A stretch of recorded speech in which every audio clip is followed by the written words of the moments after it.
I think you're going to enjoy on editing the way you just said shooting. Shooting. I know. I heard it. I just almost died. Remember when we first met John McClane? Argyle picked him up from the plane and took him down the Nakatomi Tower at the Christmas party. And the terrorists were overzealous, but it was sweet when they killed Ellis. And with a little help from Alan, John McClane kicked ass. Welcome back to Shat the Movies, the podcast where we answer the question, were the movies we loved when we were growing up really that good? Have you ever caught yourself thinking, why don't they make movies like they used to? Can you still remember spending your Friday night searching for the perfect movie rental at Blockbuster Video? Do you know what Blockbuster Video is? If you answered yes, then this is the podcast for you. I'm one of your hosts, Gene Lyons, and alongside me are my co-hosts, Mad Dog Ash Brown. Hi, y'all. And this week's returning special guest from the Real Spoilers podcast, Kevin Brackett. Clever, witty banter. And each week we take a look back in time and decide if our favorite films still hold up. The movies we cover are chosen by you, the listeners, who generously commission the films you love. If you'd like to see all the movies we have covered, will cover, or want to choose one for yourself, please visit shatthemovies.com and have a look. If you want to hear a review of a new movie, go to Real Spoilers. At the end of each podcast, we'll provide you, the audience, with the number of wipes each movie would take to get off your respective butts. So thank you so much for listening. If you haven't already, hit that subscribe button and share with a friend. That's how we help the podcast grow. Additionally, subscribe to our sister podcast, Shat on TV. We review TV series such as Westworld, Taboo, American Gods, Lovecraft Country, Game of Thrones, True Detective, Watchmen, and Not Loki. Find all that information and past episodes at shatontv.com. Finally, to hang out with us live all week long, follow and subscribe to our Twitch channel, shatthemovies.com/Twitch, where we play video games, host watch parties, and host special events like Shat on Jeopardy coming up at 9 p.m. Eastern, June 25th. For those who haven't heard episodes that Kevin's been on, he is a returning guest. He's done Forrest Gump, Fifth Element, big movies in the Shat pantheon. And we have another big movie here tonight from a big commissioner. So Steve W., Hot Sauce Steve Minnesota, has commissioned the final chapter in the iconic time travel comedy trilogy, Back to the Future 3. When Steve wrote another fantastic letter in, and he said, "Hello again, Shat crew. Last year, I commissioned my first movie for my birthday, so I decided I wanted to keep that going and commission one every year for my birthday. Having already done part 1 and 2, I figured let's have you finish the greatest trilogy of all time with Back to the Future Part 3. As I was born in 1983, I don't have many memories of seeing movies in theaters that you guys cover. But with this movie, I can remember going with my dad and brother to the theater in Taylor, Michigan to watch it. I have always loved Back to the Future movies, and I think this was a good, fun end to the trilogy. Watching any 3 of the movies puts a smile on my face, and I was happy to see my 5-year-old likes to watch parts of the movies like the clock tower or the train chase. Is it perfect like part 1? No, but I think it's still really good, so around 1 wipe or less. Hopefully the 3 of you get the score somewhere around there and have a great time watching it. Hot Sauce Steve. I was going to comment, guys, on like the greatest trilogies of all time, but with my recent fuck up on The Godfather, I'm not going to. I'll just say that I think probably Lord of the Rings. I don't know where your votes fall on that. Only the director's cuts, though. I was thinking somewhere around Lord of the Rings comes up, Godfather trilogy, somewhere in there. But I mean, I will have to say Back to the Future is high on the list.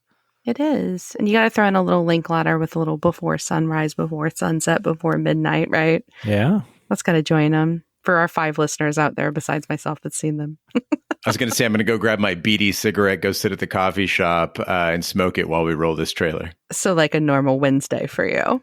Well, Back to the Future 3 is a 1990 science fiction Western comedy. It is the 3rd and final installment in the Back to the Future trilogy. It was directed by Robert Zemeckis and stars Michael J. Fox, Christopher Lloyd, Mary Steenburgen, Thomas F. Wilson, and Leah Thompson. Back to the Future 3 was filmed in California and Arizona and was produced on a $40 million budget, grossing $244 million worldwide during its initial run, making it the 6th highest grossing film of 1990. It received a positive response from critics who noted it as an improvement over its predecessor, Back to the Future 2. Ash and Kevin, we always ask where you were the first time you saw and what your memories are of the movie we're covering. So Ash, we'll start with you. What are your memories of Back to the Future 3? Well, I, like Steve W., was born in the best year, 1983. And so I also have trouble sometimes because a lot of the movies we review, I have memories from watching them on video until we get to this year, really about 1990. And of the trilogy, this is the one I remember seeing in theaters because my family made like a big to-do about it. I remember how excited they were. It was my parents, my whole extended family. We were excited to go. We went to the Galleria Theater in New Orleans.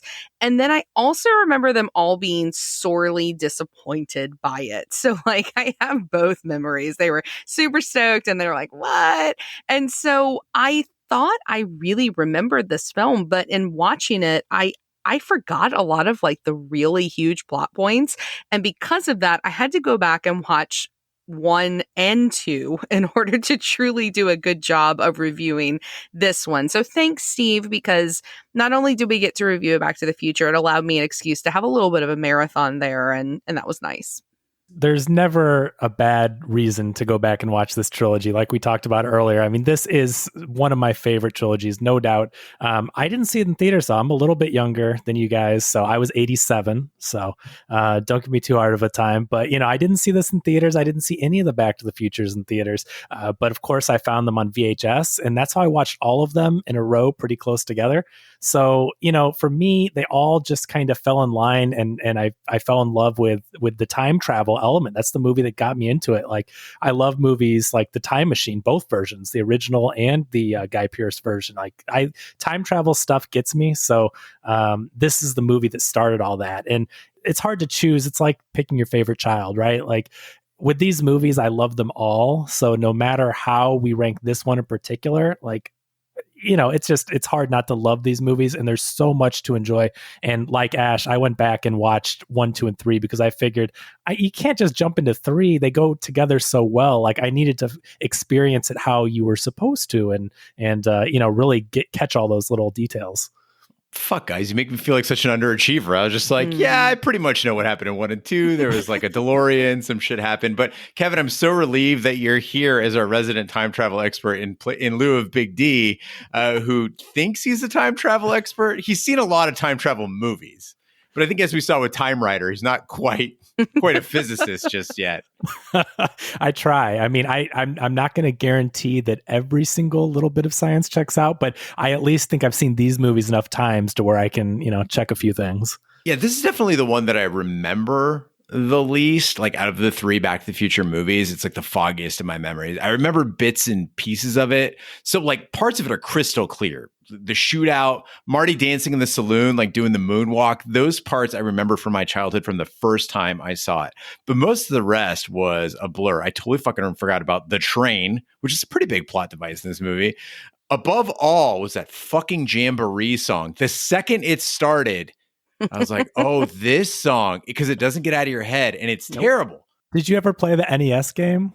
Do you remember? It's not quite the same, but it's reminiscent of the song. It's like, down, down, down, down, down, down, and it's the same like 30 seconds on loop for the entire game. And for some reason, every NES game that was based on a movie was impossible to beat. Yeah, oh yeah. Jaws, Friday the 13th. Oh, no. Ash is nodding her head like she ever played Nintendo. This is really cool. I feel like I am so pigeonholed on this podcast. No, I'm not saying it because you're a woman or intelligent. I'm saying it because of the fact that, like, I thought you were straight into like the Genesis generation. Gross. No. So you forget my older sibling's 12 years older than I am. So, like, I'm that weird baby that, like, knows the 80s not because I experienced them consciously, but because somebody else did that I was close to. But fuck Sega. Yeah, Nintendo all the way for sure in that generation. Before I put my Nikes further into my mouth, let's get to the trailer.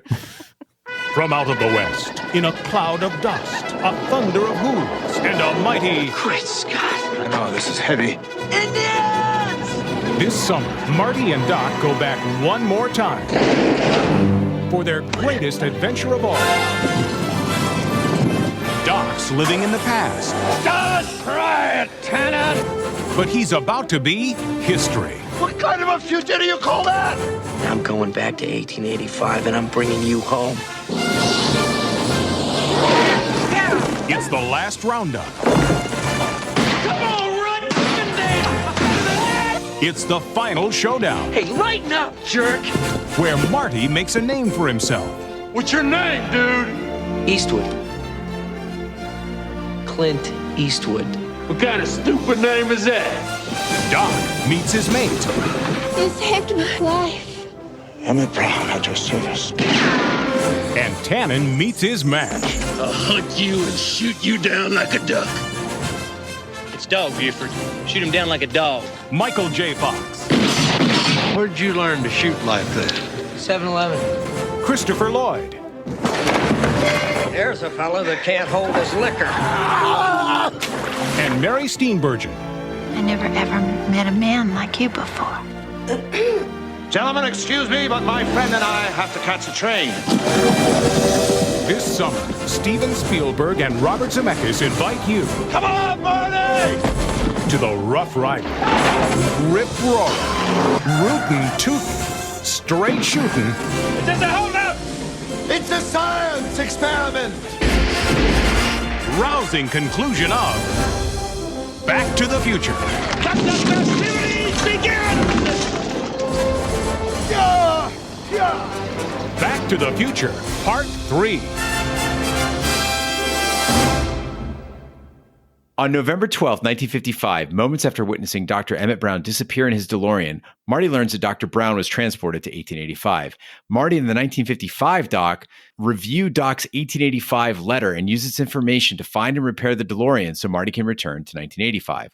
Although Doc's letter expresses his desire to remain in the Old West, Marty finds and photographs a tombstone with Doc's name dated 6 days after the letter. The inscription states that Doc was shot in the back by Biff Tannen's great-grandfather, Buford Mad Dog Tannen, over a matter of $80.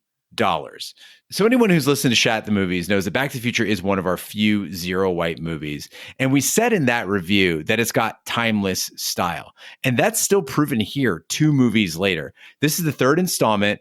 We're outside the clock tower. We hear that score. We see that color scheme. We see the sets, the costumes, the graphics, that whole feel. I mean, it is a world. It's so warm. It's so familiar. It's so fresh. And I just felt good within like 90 seconds of the movie starting.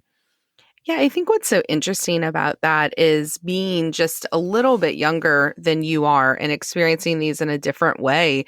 Like for me, the world of Back to the Future that I'm immediately transported to, like the second these films open up, is the ride at Universal. Like immediately I'm back in that seat, in the back seat of the DeLorean, and I'm dodging the power lines and I'm, trying to save the clock tower. But what's interesting about that is the world I remember, but the story itself, like I said at the beginning, I really didn't. Like, I didn't remember that they were in 55. I didn't remember they're going back to 85.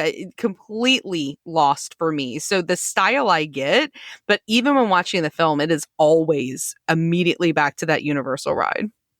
I'm so jealous that you got to experience that ride because as a kid, I didn't get to go to Florida too often. I only went a couple times while the ride was still there. And the 2 times that I went to Orlando, I didn't ride it. And I don't know if it's because the lines were too long that day. Our plans, we ran short on time, whatever the reason was. And the ride that replaced it, The Simpsons, I'm a huge Simpsons fan. Like as much as I love Back to the Future and time travel, I love The Simpsons. So I enjoy that ride, but Back to the Future, I think, would have been a great experience. But the cool thing is, if you haven't seen it on the DVD releases for Back to the Future, they put the entire ride queue video because, you're standing out for 3 hours in the heat and they give you a video to watch, and they filmed an entire original story to go with the ride. So at least you can check that out still. Yeah, it was the shit. I mean, this, Star Tours, The Mummy, like those are some of my favorite rides of all time. And recently I just saw like a story about this new ride that's out. It's like the Spider-Man, like web slinging adventure where they track your hand motions and you're flinging webs at the Avengers campus. I'm like, you're in a fucking can and you're just waving your arm at the screen. I'm like, I could do that shit at home. Like, what happened to the great rides? Kids are getting screwed here. Hey, the Velociraptor ride, the Velocicoaster, is about to open at Universal. So they're still making some decent ones. Oh, did it open last week? Yeah, I had a friend that was there, and the line started at like Park Open. When you walked to the ride, it was 3 hours, and then it only went up from there. So, they're from here in St. Louis in the Midwest. So, they're like, I'm not spending 4 hours of my vacation to ride one ride, a 30-second, 40. But I heard it's awesome, though. It is a really cool roller coaster. Yeah. But, that's interesting with theme parks, not to go off too much, but the rides now are all these video rides. And that's the biggest problem I have when I go to Orlando, as much as I love going in the atmosphere. But it seems like 2 out of 3 new rides that pop up are all a screen and a motion simulator. And you lose a lot of what really was innovative about rides. Like, I mean, I know this ride is kind of similar, but you've got the huge screen and the car lifts up. And now it's like literally you're in a room and you're watching a movie with some rumble seats. I also feel the older I get, the harder it is to fling my arm at a screen and like play along. Like, I just want to enjoy my ride, please. I want to remind everybody that you did pay to go to an orc smoot where you walked around for like an entire weekend where you pretend it was like a living LARP, right? So I don't know if you, I don't know if you could be judgy about flinging your arm at a screen, although low-key jealous that I wasn't at the orc smoot with you, and if it begins, I will be. It makes a difference if you have a sword. A sword and some ale, and then you can fling your arm at anything you fucking want. So. Huzzah. You just need more practice, Gene, and then you'll be able to do it as much as you want. One thing that I thought about when I rewatched all these movies is, I mean, they're all directed by Robert Zemeckis, and we know he's a great director. I mean, we got into it on Forrest Gump. The guy's got a huge filmography. He can pretty much do whatever genre, but Bob Gale, St. Louis's own Bob Gale, wrote all 3 of these movies. So you had a consistent voice throughout them. And you've got to give him credit, because when you really dig down, if you were to map out the plot points of all 3 movies, they're basically doing the same movie 3 times in a row. But he puts enough of a twist on them to make them clever and engaging. And instead of feeling lazy, you embrace it, and you have so much fun watching these same characters go through the same town, but on a different timeline. And so you got to give this guy credit. Bob Gale knew what he was doing when he wrote these. And, some movies now have 8 writers on them that make a film. And, this movie was really Bob Gale and Zemeckis working together. And, it really reminded me of what comics do, those what if stories. You've got those one shots where what if, like one of my favorites in DC, Gene and I talked earlier off air about DC Comics. Speeding Bullets is a story where what if Superman was found by the Waynes, and you get to see, Superman with powers, but grow up with the money and become Batman that flies and all that stuff. So, they kind of did that with these sequels. And I appreciate that, he kept them clever enough to not lose your interest when really we're just doing the same thing over and over. It's the fucking same story. Like 1, 2, and 3, it's the same story down to the devices. It's like, oh, it's the photograph, and that's how you know if things are changing, or the facts, but not for 1 second does it feel stale. There's a freshness, there's a life to it that they somehow managed to bring out. And it's not done on the cheap either. It's not where they do flashbacks of stuff you saw in the past. Everything is happening with a certain continuity that's just flat out enjoyable. Well, I mean, it creates a sense of safety, I think, for the audience, like that. And there's a fine line there, because that can make, like you said, it can feel stale. It can feel like, look at like an example, and this is an extreme example, but like the Hangover versus the Hangover Part 2. It's the exact same story, but it felt like they were just lazy, like it was lazy writing, and they changed just enough in these to make it accessible. And one of the things that they don't change is how irresponsible fucking Marty McFly is. And I know that this is not going to be a popular opinion, but he's the reason why everything goes wrong. And like, for me, like, I adore Eugene. I adore Big D. Kevin, I think you're a nice dude, but I wouldn't go back in the past for you. Like, there's just too much. That I'm a Doctor Who fan, and I know what happens when you fuck with the timeline, and you're just going to mess it up. The dangers. He has not learned his lesson from his family and him doing that weird dissolvey thing in the first movie, or the fact that he had terrible children with awful fashion sense in the second one. And I don't know about y'all, but I'm just letting Doc stay dead.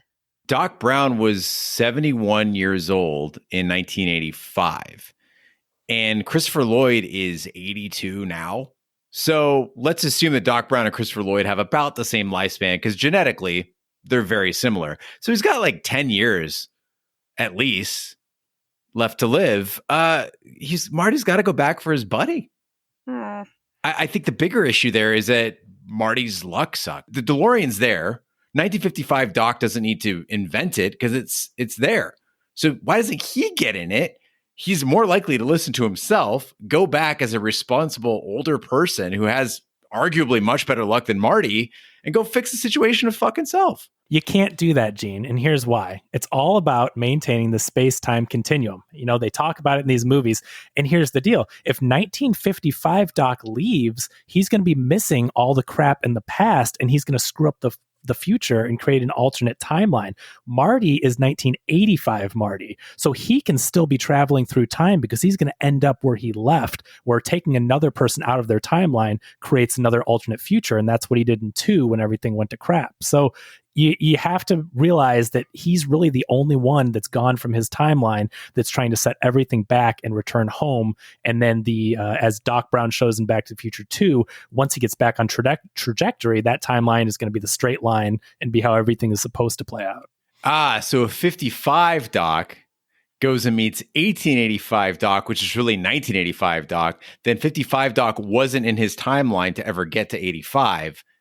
If he was supposed to step on a butterfly, we've all heard of the butterfly effect. Whatever 1955 Doc did, he didn't feed his dog. He didn't step on a butterfly. He didn't talk to whatever that made them change their path in life. He would screw up the entire future, would be a whole different thing. Literally every second that he's gone is a chance, versus when Marty goes back to 85, he's going right back to when he left. A second later, and if we can spoil, that's what we do on Real Spoilers.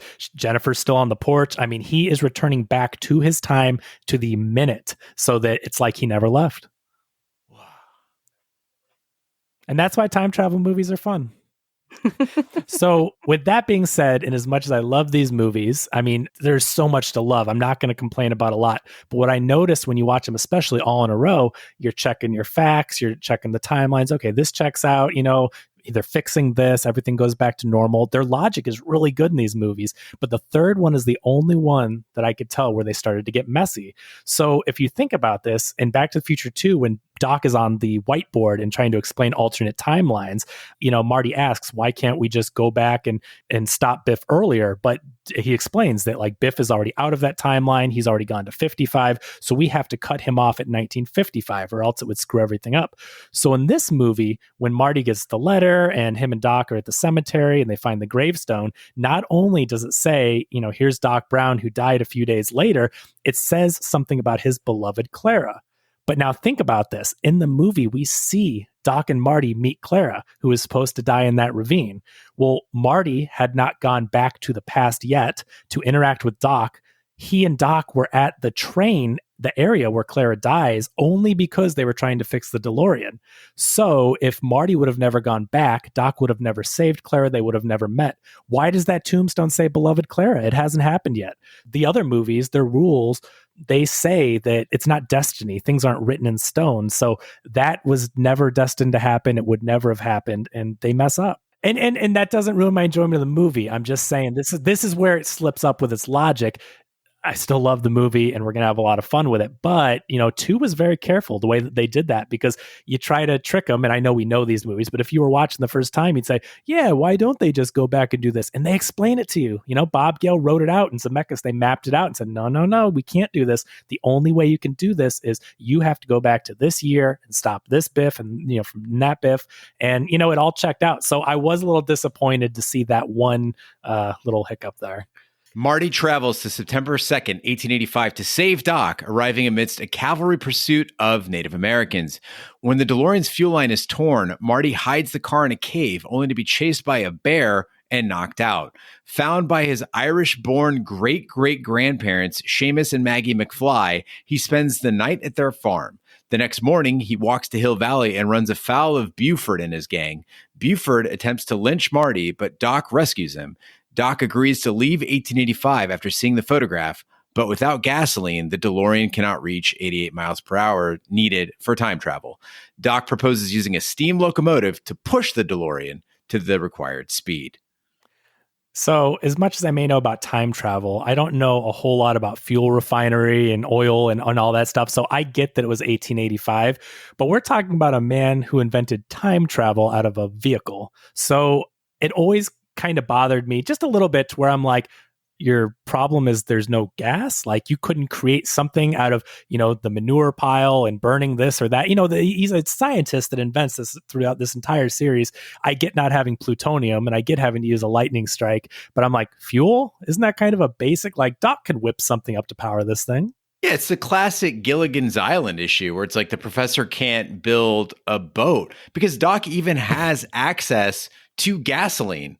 So he's seen gasoline before. He understands the chemical composition of it. Right. He can't synthesize that or something similar. Or hear me out here, maybe just like rockets. Like I understand that modern rocketry hadn't been invented yet, but rockets had been around for a couple hundred years. You can't do some sort of a solid fuel propellant that just gets it up to 88. A slingshot? Fuck, can't you just drop it?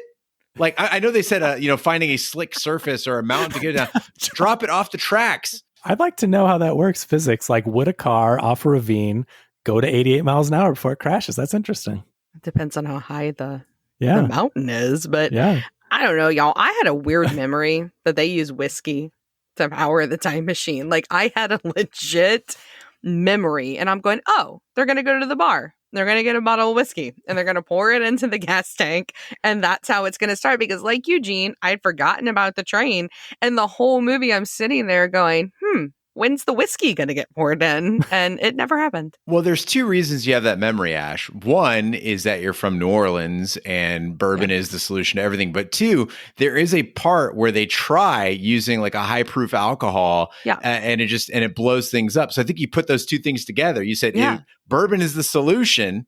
Right. And I remember seeing them pour it in the car. That's how they fixed the problem. Kevin has done such a wonderful job of breaking down the true issues with this timeline and the complexity of it. And I'm just going to complain about dioramas for a second, because I get that it's a Back to the Future thing to do the little diorama and all of that. But, I craft, I have some old lady skills, and it would take days to build that beautiful model that he has of the town and to make the little car. And you're expecting it to have some real effect on their, ability to solve this problem. And then it's such a letdown when it just literally falls off of the table into like a wastebasket. And I don't know, I just feel like they could have spent more time figuring out how to actually fix the time machine than building a tiny time machine. But it's so cute. And if we hadn't seen it during all those action scenes, we go, what the fuck is going on here? I don't think so. I think we would have just gone there pushing the car to make it go 88 miles an hour. Let me try that again. Audiences in 1990 would have gone, what the fuck is going on here? That's for the audience though. That's all instead of a lazy exposition, you hate it when the character sits there for 2 minutes and just talks their way through it. And plus people trying to wrap their head around time travel, like that's all for the audience. And if you really think about it, it's ridiculous to have spent the time on it, but I think we needed it. I got another question. Okay, so Doc is in 1885 and he's got a DeLorean with damaged time circuits, right? So that's the problem. It's the time circuits are damaged. So he can't get back to the future. Marty comes back with an intact DeLorean. It just doesn't have gas.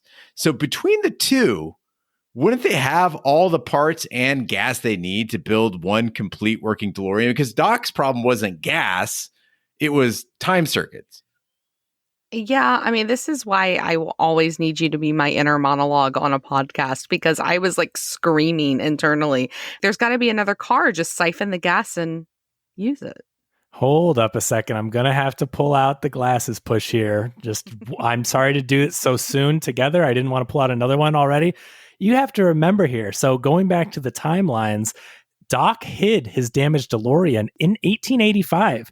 So he hid that for all those years to 1955. At the end of Back to the Future 2, Marty gets a letter. Doc says where he hid the DeLorean. Marty goes and gets that same DeLorean. There is only one car, ladies and gentlemen. So even though they were in different timelines, he actually physically had to save that car for 70 years, whatever it is. And it just got dusty. And those are the same cars. Wait, but if the car that was in there from 1885 is still there in 1955, then in 1885, it's still there too. Doc put it away. He's not like dead yet. So it's in the mine. Yeah.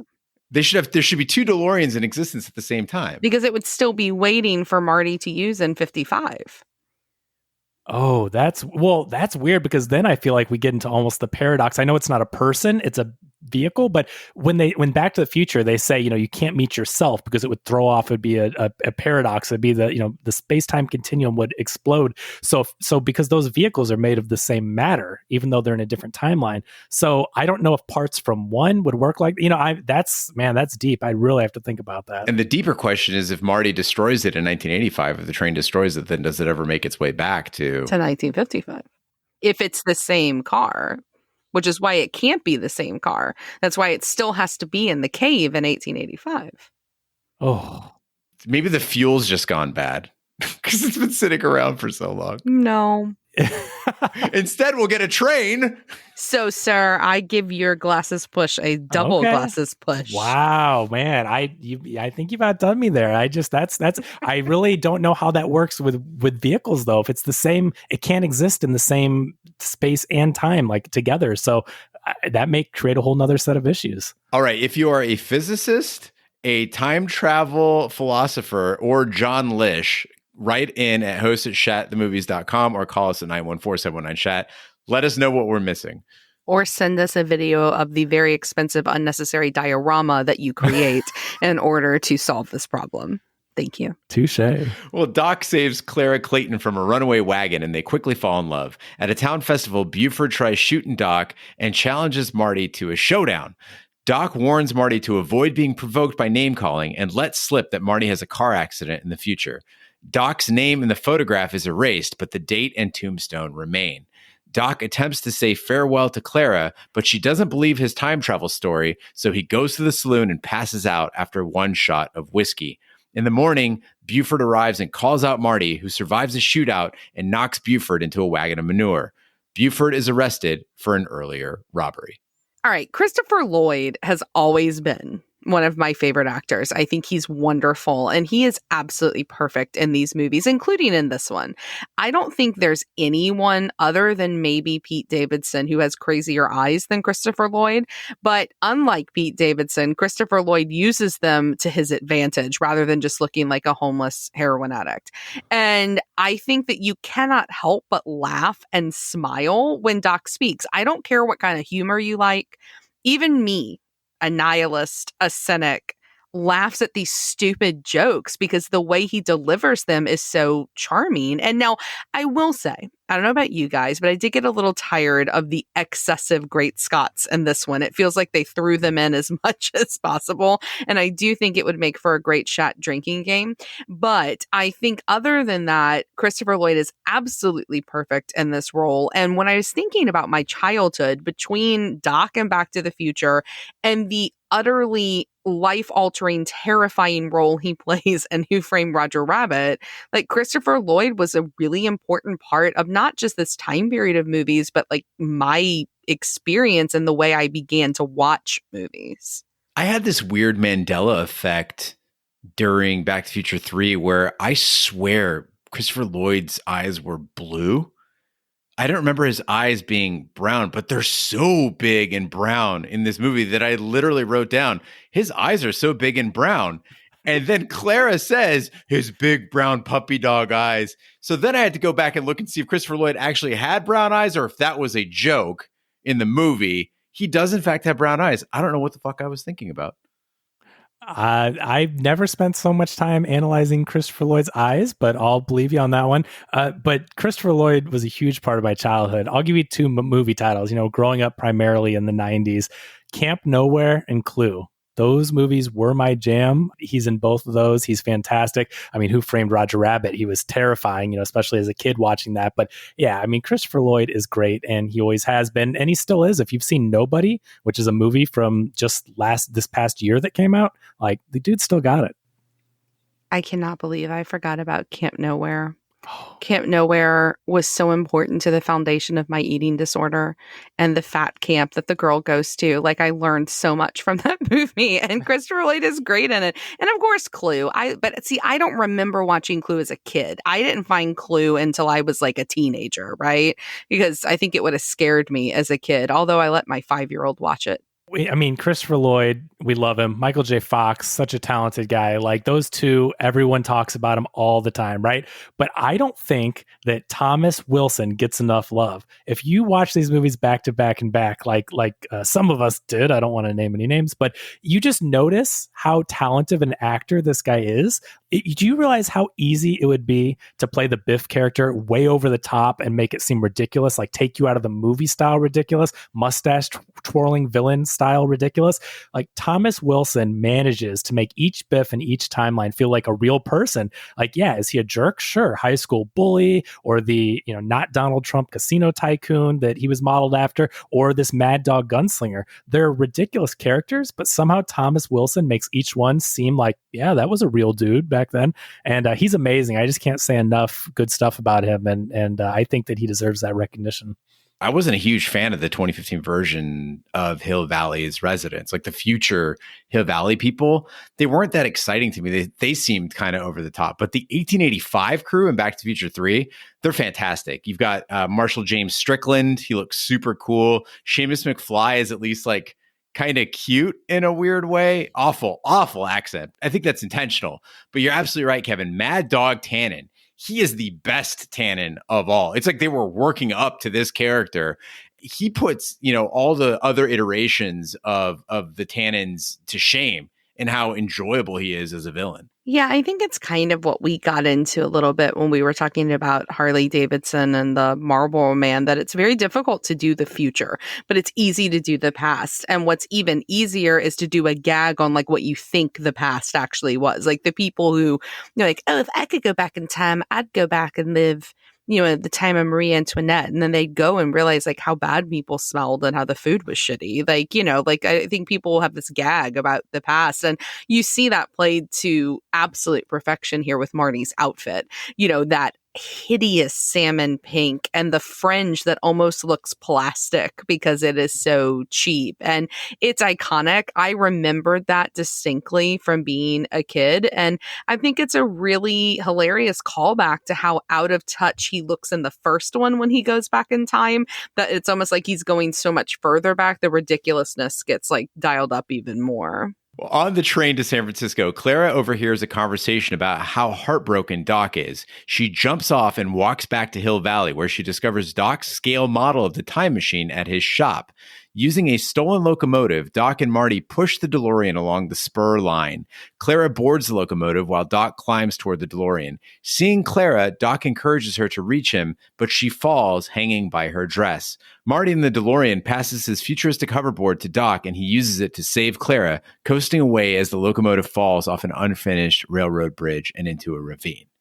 So we talked in Student Bodies about how a quality, and I'm sure you all listened to it, a quality parody will pay homage to its inspiration and not sneer at it. And you can tell that Back to the Future 3 was made by people who love Westerns. It's historically inaccurate. It's goofy, but this movie shows a genuine passion for the genre. Everybody in the movie happens to be an expert horseman. Marty's been there, an hour, and he's already riding horses. Clara's like doing flips and jumping on trains. The costuming is marvelous. The action feels very staged, but it's in that Three Amigos, like big studio, old Hollywood way that we just don't see anymore. And it gives us a real feeling, as you said, Ash, of that safety, of that belonging and that comfort. I especially love the action scenes in this. They're good quality. You've got real, practical special effects, of course, minus the hoverboard. And you just can't help but get excited. It reminded me a lot of what we experienced when we watch like True Lies, for example. Like you just can't help to get like jacked up when you're watching these scenes, and that they're predictable and everybody's going to live, but it's still fun. And I think that part of that, and everybody knows this about Back to the Future, but the score of Back to the Future is incredible. And when you combine that score with that great action, it just reminds me of what movies used to be like over summers, what summer blockbusters used to be before like the Michael Bays came around. And so you waited all year to see this movie. It was special. And while I don't think that this one is the caliber of the first two, it's still iconic enough that sitting in my living room watching it on my smaller television compared to a movie screen, that you still get all the feels while watching it. And you mentioned the score. I mean, this is a score by the great Alan Silvestri, who, I mean, you know his scores throughout the years, but think about the big Marvel movies, right? He's the guy that does the Avengers scores. And so you think about those the big climax and the action scenes and how those pump you up just by hearing the music. Like, this guy is a master. You know, you talk about John Williams. I don't think Alan Silvestri gets the love he deserves, but he's right up there with the best. You know, Hans Zimmer has become really popular because of Nolan, but this guy's been around, and every score he puts out, I mean, the guy is a genius. So we're talking about a trilogy, and God help us if we're going to talk about numbers with what we went through with The Godfather on Color of Money, but I'm going to do my best here to not fuck up again. So thinking about that, I have a bias. I don't know about y'all, but in trilogies, I have a bias toward the bridge movie. So that middle film. So think Two Towers, think Godfather Part 2, not Goodfellas, A Dark Knight, Before Sunset instead of Before Sunrise. I love the middle movie. And I think the reason why is that the world is built. So you got through the exposition of the first one, but there's still that promise for more. That story is not wrapped up yet. And the same is true for me with Back to the Future. I love the second film so much. But I think what I do love about final chapters like this one, like Back to the Future Part 3, is it is a perfect chance for callbacks. And if callbacks are done correctly, they're incredibly charming. And so I think the hoverboard here is a perfect example of that. You know that the hoverboard's there. You know that they're going to use it. You know that they're going to use it in some big way. That's a big moment where everybody probably cheered in the theater. And I just appreciated so much the care they took with a callback like that, because multiple timelines across 3 different movies converge right there in the use of that hoverboard. And it was really smart. It's Chekhov's hoverboard, right? Yeah. Any other movie that isn't as well written, you'd write it off as lazy. I saw the Hangover 2 in theaters, like you mentioned earlier. I never saw Hangover 3. I jumped ship. That 2 was so bad and so redundant without being clever and updating it that I couldn't even watch the rest of the movies. So they do it in such a smart and clever way, and they give you such a different take because you're going in different timelines. That second one has always been my favorite, and I think I realized that the first one is so innovative, and maybe it's the better movie, but the second's still my favorite because of the way they play with time, and it's so smart with going back and the duplicate characters and all that stuff. So when you see those little callbacks, you have to appreciate that creativity and how are they going to use the things from the previous movies, and they're going to come up and you expect it, especially after the second one, and they never let you down. And even something as simple as the inventions in all 3 movies. You go to Doc's house wherever he's living, and he's got all these crazy inventions, and then you get to see how does he do that in the second movie. And then in the third movie, what I love is like, well, what's an old-timey Western invention? You see he's got everything rigged up with what he has, not a fuel station, but it's still pretty cool stuff. Yeah, he's making ice instead, really solving the world's big problems. For me, the reason why Back to the Future 3, though, gets an edge over Back to the Future 2 is that Back to the Future 3 has this distinct advantage of being the final in the trilogy, so it can poke fun at the entire body of work. And that gives us some truly clever lines that just get funnier. Clara asking about what kind of science Doc does. Or Marty, when they're in the saloon and they're trying to wake Doc up and they've got 10 minutes, but that's exactly when his time runs out. And he says, why do we have to cut these things so damn close? Or as you mentioned, Kevin, with leaving Jenny on the porch, him saying, I can't believe we just left her there on the porch. She's been there for a while now. And so I think that these callbacks only work at their fullest extent in the third movie, and that's what made it special for me. Yeah, they put a bow on it with the third one, and especially now in hindsight, knowing that it's the last one, like they do wrap it up very nicely, because you just never know, especially today's age, more than likely you're always going to get a sequel, but back then you didn't know. And they really, again, to Robert Zemeckis and Bob Gale, the way that they conceptualized this entire trilogy and knew what they were doing, hats off to them for doing it right. I don't know if you guys are aware of this, but a lot of people give credit to Harry Potter as starting this whole craze of filming one movie and splitting up. Some people think it's a cash grab. Some people, the fans, like if you're a Harry Potter person, yeah, give me 2 movies instead of 1. You can dive into the characters and the story more.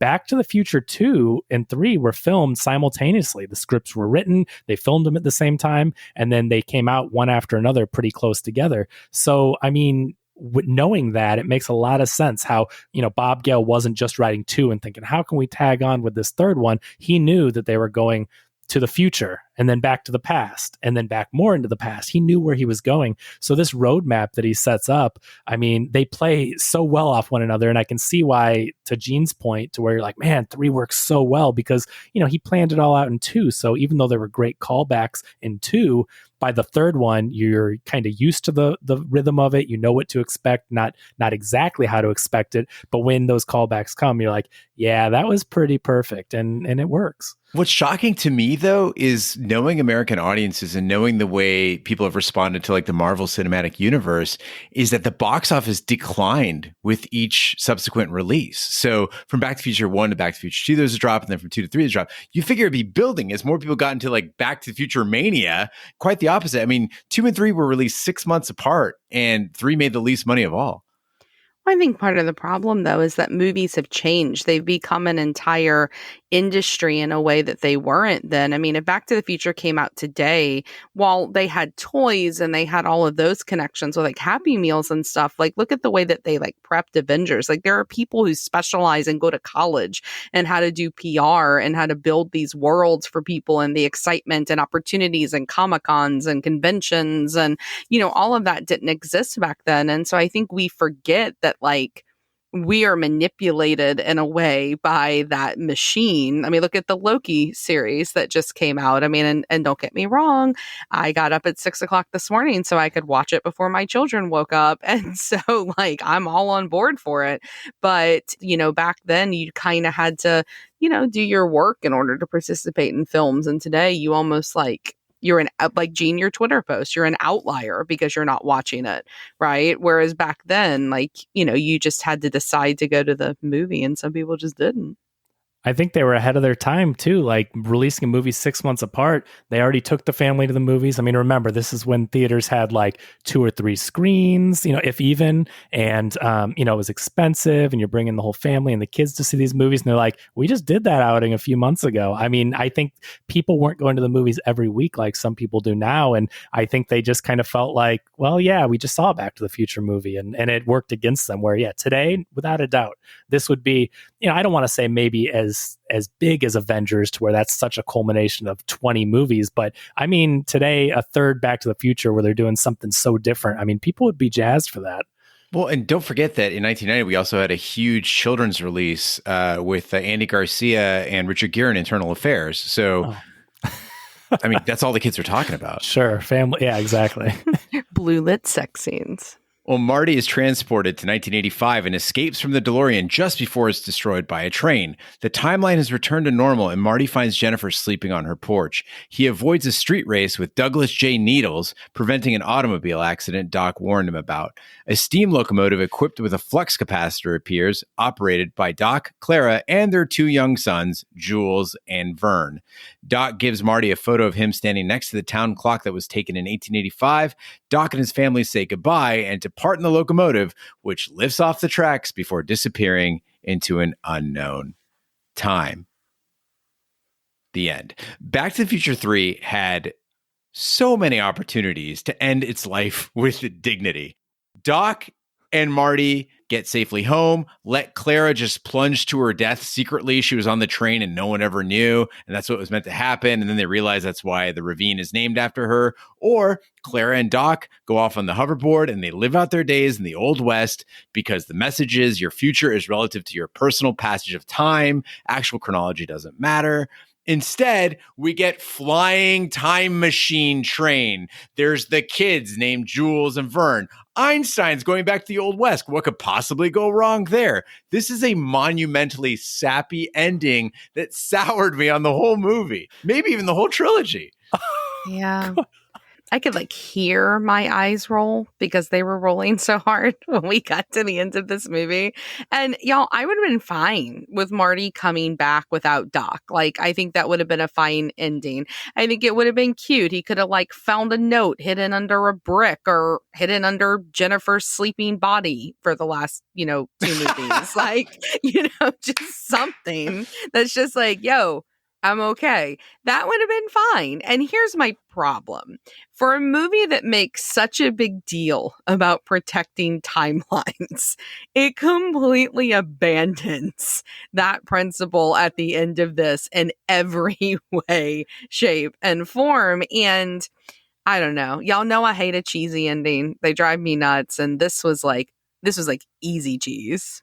Come on, guys. I mean, this is spoken like true Scorsese fans. I mean, you really want it to end with main characters dying and getting back without their friends and all that. I mean, we just spent 3 movies with these characters that we love. Don't you think Doc deserves a happy ending? I mean, we audiences weren't used to the sad ending yet, and not in like a sappy way, but like, you know, we now all had seen E.T., Kevin. E.T. went back to his fucking home planet without Elliot, and the plant was left behind. He left Elliot with a fucking house plant.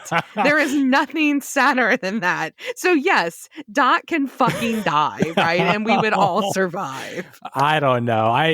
I'm happy that these characters, especially knowing it's the last one, I'm glad they had their happy ending. You know, it all works out well. We've been through them on such a journey, you know, watching them all back to back. I'm like, these guys have been through some crap. Let them have their ending. And also, I mean, I get logically where you're going and how, it's a little unrealistic. And sure, that might now, especially Clara's alive now. So what does that do with the timeline? All that stuff. But thinking like a studio executive, they just filmed 2 and 3 of this movie. They thought it was such a big deal. Let's film 2 of them at the same time and release them. You know, they were going to leave any possibility open. I mean, it never happened, but they were leaving an opening there for part 4. They had to have a time machine. The DeLorean's off a cliff. No, you know, like they had to do something with it. So I don't know. I was happy with it. I love that we're talking to 80s Kevin Brackett here and not 2021 Kevin Brackett here, because this guy I just listened to on Real Spoilers review Wonder Woman 84 and talking about, it's just ridiculous. They had to bring Chris Pine back and just shove him in some other guy's body. Why couldn't she just move on? She's Wonder Woman. Why doesn't she just move on and be a feminist icon? You can't tell me that this isn't a better movie if we never see Doc again. It makes it an infinitely better movie. This would be the equivalent of like Field of Dreams, where Doc Graham steps off the field, does his doctor thing, and then just steps right back on and keeps playing. Oh, and I mean, what was the 4th movie going to be? Like, where did they expect it to go? And I have a problem with you calling Clara a main character. She's an add-on, and she's a weird add-on because she and Doc look weird together. So what are they going to do with the 4th one? Like Back to the Future, Next Generation, The Adventures of Jules and Vern? Like, nobody's going to go see that movie. Did you see the kid pointing to his junk at the end of the movie? Did you guys catch that? No, it's too busy looking at Leah Thompson because she's a vision. And I think they look very nice together with Doc and his big brown eyes. First of all, it's not Leah Thompson. It is Mary Steenburgen. Mary Steenburgen. It is her. Yeah. Leah Thompson is the mom. Yeah. And they do not look great together. When she looks at him and his hair's all wild and she's like, love at first sight. I'm like, wow. What happened to bar. big brown puppy dog eyes? You guys were falling in love with Doc Brown. And now that was Gene. I knew they were never blue. So, wait, but if you guys have never caught this is one of those things that people have been talking about since home video, where you could watch the movie more than once. And you're like, wait a minute, when they're on the train at the very end and they, fly back and visit Marty and Jennifer at the end, Jules and Vern, the kids are there, and Doc is just talking to Marty. And then at the bottom right part of the screen, the kid, the actor that plays whoever, Jules or Vern, he points down at his crotch. That was like, they had been working all day. That's the way the kid said, I got to go to the bathroom. I'm about to piss my pants. And it's in the movie. I guess the only good take they got is the kid pointing. Yeah, I mean, even the child knew that they needed to wrap it up. He was like, okay, let's go. Everybody go to the bathroom. This movie's done. I don't know. And I do not mean that Claire's a main character. I just mean I want happiness for Doc, one of the main characters. There's lots of ways to be happy, Kevin. Not just flying on a weirdo train, going back to get your dog with 2 children that I don't know how he fathered. What's interesting is there've always been all these rumors about sequels, and at this point Zemeckis and Gale said they're never is going to be a sequel. There's no plan. Bob Gale has said as long as he's alive, there will never be a remake or reboot. They're not letting them do it. So, it's not going to happen. But at that point in time, you never knew what they were going to get into. The studio certainly wanted it, like I mentioned earlier. But what's been really cool about Back to the Future is it's been kept alive in different mediums. So there was a Back to the Future cartoon. We already talked about the ride. There have been comic books. There have been games that have used some of the rumored elements for what might go into a fourth movie. Even though they never did it, we've been able to kind of keep it alive. And it's just really neat how Back to the Future still, we celebrate the anniversary every year and people continuously go back and watch the movies. And it's just a great series. Yeah, I love when I see elements of Back to the Future pop up, even in things that aren't like branded Back to the Future. You mentioned, Avengers and just having like their view of time travel. And there was clearly like nods there to Back to the Future. Of course, Rick and Morty is blatant homage to Back to the Future. And I think it would be a shame if they ever remade these movies, because even though 2 and 3 are imperfect, I think 1 is a perfect movie. But even though 2 and 3 are imperfect, they're perfect for the trilogy. And how do you improve on this? I don't think you can. And that brings us to our wipe scores. Time to put our money where our mouth is. The wipe score is our way of telling you how many wipes this movie would take to get off your respective bums. 0 wipes is a perfect movie. It is Marty's Truck in 1985. Still fucking sexy. Build more of those. And 5 wipes is an absolute disaster. It is Mad Dog Tannen's Manure Munch back in 1885. Green and gross. Ash, we'll start with you. What is your wipe score for Back to the Future 3? So, this movie is not terrible by any means. We learn what bad is when we review movies on this podcast, and this doesn't even enter the realm of a bad film. That isn't a word, an adjective I would use to describe anything about this trilogy. So, I would encourage those of you that have not seen it to go and watch this one in isolation, because that's what Steve W. asked us to do. He spent his hard-earned hot sauce money to commission a film for us to look at, and this is the film we're looking at. And I think that the problem is when it's judged as a standalone film, it's pretty close to average. The first movie is a 0 wipe film. You'll get no argument from me. The second one, I think, is close to a 0.5 wipes. And this one, I think it does drop in a lot of quality. It drops in a lot of the love and care they put into the others. And for me, I think the problem is that the first and the second one are so good, there's no need for this one. And I felt that throughout. I think it was one of those films where it wasn't a total cash grab because it's still okay, but did they really need a part 3? And all of that being said, it's still Back to the Future. Back to the Future is amazing. Marty, Doc, the DeLorean, they're all iconic. They're all amazing. And so all of that makes a pretty movie an okay one. So I'm going with a not quite average, but not amazing score of 2 wipes. All right, so that's 2 wipes for Ash. I love the Back to the Future franchise, and I think that this movie was necessary. I love Westerns. I really wanted to love this movie, but it's not perfect. I agree, Ash. It's got some issues. It sags a little between Marty's first appearance in 1955 and Mad Dog Tannen riding into town. Those are like where the movie kind of peaks, but there are moments in between that are just kind of there, and I'm not really feeling anything or doing anything. And as I mentioned, the ending is one of the worst endings I've ever seen in a movie, let alone a genius trilogy like this. And so for me, I'm going to go a little bit better than 2 wipes. I think 2 wipes is kind of low. I would say 1.5 wipes for Back to the Future 3. And that leaves Kevin in the position of honor, the deciding position for the fate of Back to the Future 3. What do you got, Mr. Brackett? So I agree with things that both of you have said. And I think I kind of hinted at it before that I do think this is the weakest in the trilogy. But when you're talking about a great trilogy, as we've all said at different times, and 3 really solid films, even the worst one is not that bad. It's like saying you're the worst Marvel movie. Really the worst Marvel movie is a lot better than stuff other studios are putting out, or, a lot of films that we get. So this movie has a lot going for it. We've talked about the writing and how clever Gale was with everything. And the Old West is such a fun spin on this story that, yes, we've seen it a couple times, these plot points, but man, Mad Dog Tannen and just having to use a train and all the Old West stuff is so much fun. They have limited resources. They're in the 1800s. They don't have all the technology where, Doc Brown can invent anything if he has the resources. So with all that being said, the costumes, the sets, the performances, this movie is a blast. It may be the third best, but it's still great in my book. I'm going to give it 1.5 wipes. You heard it here first, folks. Kevin Brackett calling Back to the Future 3 the Thor Dark World of the Back to the Future trilogy. The Iron Man 3 of the series. Love it. All right. So 1.5 wipes from Kevin Brackett, 1.5 wipes from me, and 2 wipes from Ash gives us an average wipe score of 1.6 repeating wipes. Very respectable score for Back to the Future 3.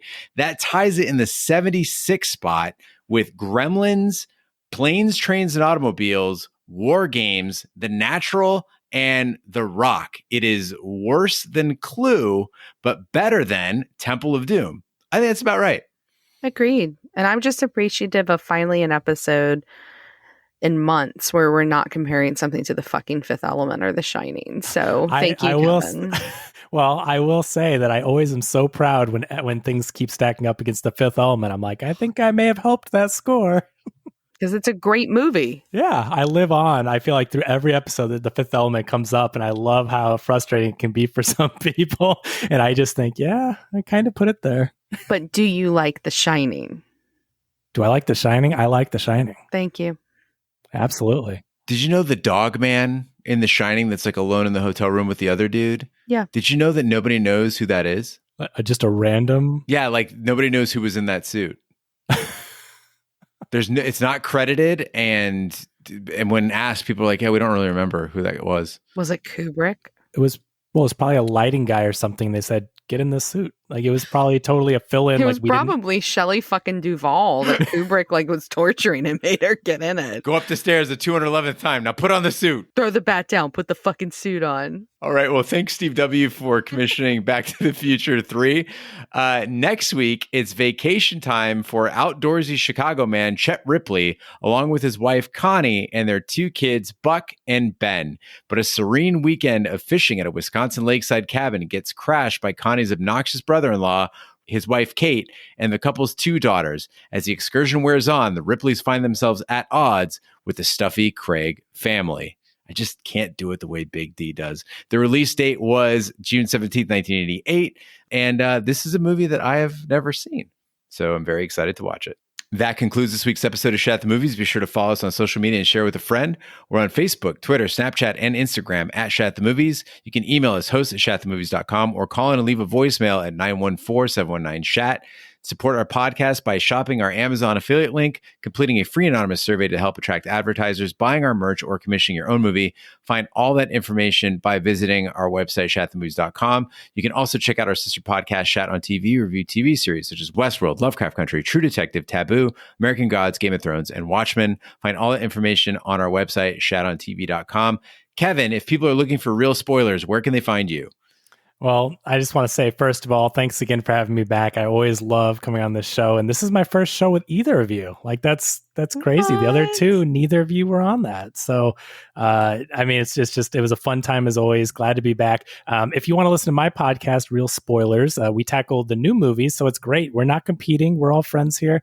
We basically try to pick the movie of the week, whatever we think will be the biggest and most discussed, so that people can join in the conversation, and we spoil it. So we don't hold back. We go through plot point by plot point. Movies are coming back, but back in the day when you would go to the movies, then afterwards go grab food or grab a beer with your friends and just chit chat, just talk about the movie, what you just watched. We want to be that. So it may not be as structured. You guys do a great job with all the, structuring of the show, but ours is a casual conversation. So we'd love to have you join us there. You can find us on all the social media. We're at Real Spoilers. You can follow me on Twitter at Kevin R. Brackett, and wherever your podcasts are downloaded, we're there. So, and again, thanks again for having me back.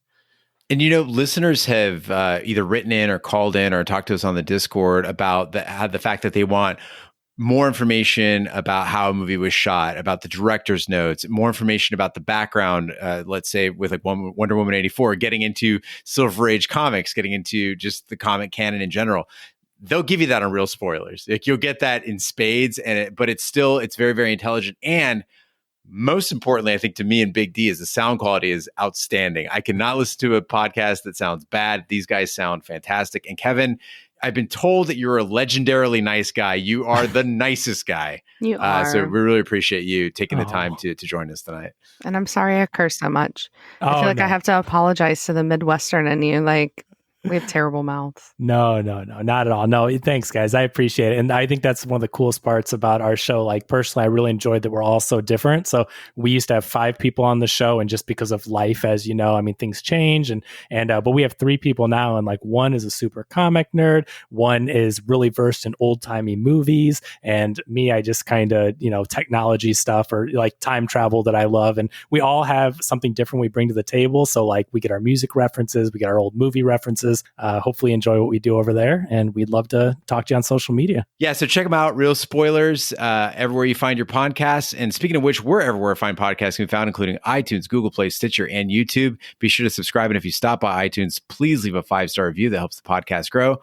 On behalf of my co-hosts, Mad Dog Ash Brown and Kevin Lilu Dallas Multipass, I'm Gene Lyons. Be sure to join us next week for the following movie. Sheesh. Oh, God. All right. This is Chet. You remember me, Chet Ripley? How you doing? This is his family. You can run around here naked as a bear and not worry about running into anybody. This is Roman. What a gas. This is his family. I'm waiting for their heads to rotate around and embalm at pea soup. They're about to spend 1 week together in the great outdoors. We weren't invited. They'll be tickled to death to see us. Who invited them anyway? But this is no holiday. The man is an ass. This is war.